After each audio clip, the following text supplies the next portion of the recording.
YouTube, it's Mike here. This is part 2 of a screw press. Here we're going to get into some modification ideas I have. And basically just the way I operate, this is to find cheap and or free materials that could be made or remachined. And some of the other stuff I've done. I really wish I wouldn't have taken apart my feed grinder, and I'm trying to think if I could ever find enough parts to reassemble it. But there is one that I'm going to link to, which is the meat grinder in operation with an electric motor. It's a DC motor in that video, running off it's a variable voltage DC. It does 30 or 40 amps, but it's infinitely variable. It goes from 1.5 to 15 volts, and I'm running an 18 volt DC motor, and I have a system set up. So I will put a link to that video if you want to see it. It's actually off of my brother's channel. But here's some ideas, and the reason I say meat grinder and I talk about driving it, if we're going to compare, say, these two screws here, this one, metal one, is out of a meat grinder. It's out of this here, number 10. And this screw is out of this machine, which I just did a video on, which is a screw press.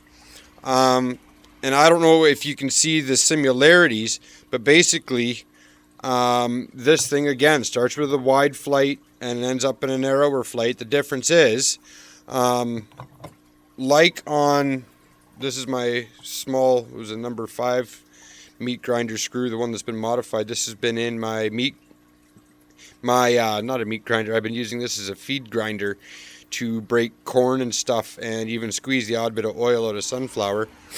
You can see I've had some issues because I was driving it with a way too big of a motor. But these are supposed to have knives on the ends, and they use a disc or a die, something to this effect, and that's what makes your ground beef and your ground turkey and whatever. And the reason it doesn't get all stringy and weird is because it gets cut as it goes through here. One of my thoughts with the knives is if you were going to, say, be trying to crush apples or something larger, you may be able to utilize them in one end of the process, or maybe even with a die. So say you ran apples and pressed them through a die somehow, even if it was with a really large flight, and the knives to kind of cut them up, and then you could run your material through there. As far as modifying one of these, they seem fairly strong, and they are cheap to get. Just so you know, if you get the cheap one, you do get what you pay for. I don't know if you can see these grooves in here. I was thinking they could be utilized for collecting oil or apple juice or grape juice or what have you. This would be an okay platform. The feed-in still isn't overly large, but I mean, some of this could be modified. It is cast, sort of, and I mean, these are cheap. So, but that's what gets the grip on your material as it's going through. Now, like I say, those could maybe be remodified and some holes drilled through to collect liquids.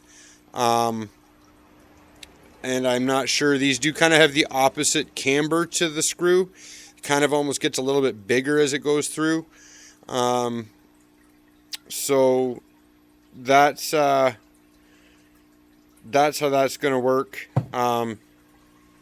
So that's some ideas and some materials to work with.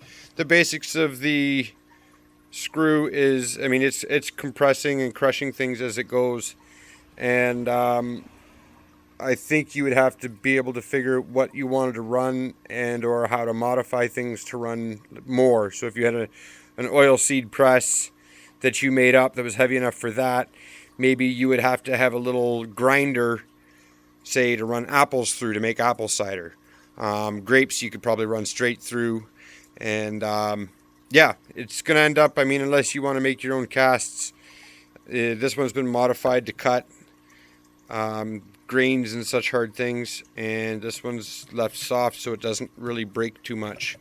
So anyway,